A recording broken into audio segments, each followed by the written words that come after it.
Hello अस्सलाम वालेकुम dear students, I hope you all are doing very well. So this is my next video in English learning technique. तो हम यहाँ पर basically English learning की technique को break down कर रहे हैं कि कैसे और किस तरह हम इंग्लिश को सीख सकते हैं, क्योंकि मोस्टली जो हमारे पाकिस्तान में ज़्यादातर जो स्टूडेंट है वो चाहते हैं कि हम इंग्लिश सीख लें, लेकिन ड्यूरिंग स्टडी उनके लिए इंग्लिश को प्रॉपर टाइम देना बहुत ही मुश्किल काम है।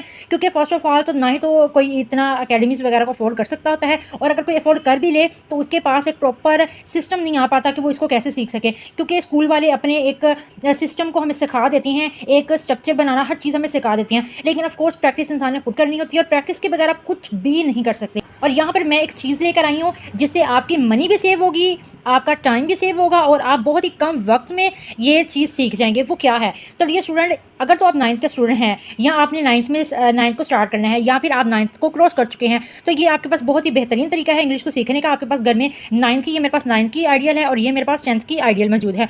तो ये स्टूडेंट, ये न्यू ही एडिशन है, कोई पुराना एडिशन नहीं है, ये न्यू ही एडिशन है। अगर पुराना भी हो तो डजेंट मैटर, हमने तो सिर्फ स्ट्रक्चर को देखना है, हमने जस्ट एक गाइडलाइन देखनी है, वो हम किसी से भी देख सकते हैं, ठीक है। तो मेरे पास ये 9th का आइडियल मौजूद है। अब अगर तो आप 9th के या 10th के किसी भी क्लास के स्टूडेंट है, और आइदर आप नहीं भी स्टूडेंट, आप फर्स्ट ईयर के हैं, सेकंड ईयर के हैं, तो आपके पास आइडियल मौजूद है। तो आइडियल के इस तरह फ्रंट पे जाना है, एप्लीकेशन को, ये इनको स्टोरीज़ को, एप्लीकेशन लेटर्स को ज़रा इग्नोर करें। नेक्स्ट चलते हैं जहाँ हमारी ग्रामर का पार्ट आता है। अब यहाँ देखें ज़रा, यहाँ पे करके हमारे यहाँ पे डियर स्टूडेंट, ये देखें ज़रा, डायलॉग देखिए, a dialogue between a teacher and a student.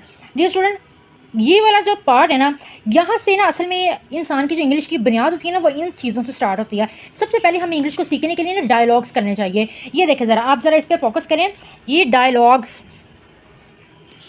ये स्टूडेंट ये देख फोकस करें, ये डायलॉग्स जो यहाँ पर है ना, आप जब किसी से कम्युनिकेट करते हो ना, चाहे वो आप फेस टू फेस करें, या चाहे आप अपने इधर डायलॉग की सूरत में करें, जैसे यहाँ पे टीचर और स्टूडेंट का है, तो जाहिर सी बात अब इंग्लिश में करना है, तो यहाँ पर बेसिक सेंटेंस यूज़ होंगे, बेसिक सेंटेंस। तो वो मोस्टली लोग क्या करते हैं, वो इंग्लिश को सीखने के लिए ना डायरेक्ट इंग्लिश को बोलने की कोशिश करते हैं, और डायरेक्ट इंग्लिश को पढ़ने की कोशिश करते हैं, और डायरेक्ट इंग्लिश को सुनने की कोशिश करते हैं। तो ये बहुत ही एक रॉन्ग तरीका है आपका इस चीज़ों इनको सीखने का। अब देखिए, सपोज मैं अगर आपको कहूँ कि आप डायलॉग लिखें, dialogue between a teacher and a student, तो क्या आप लिख सकते हैं?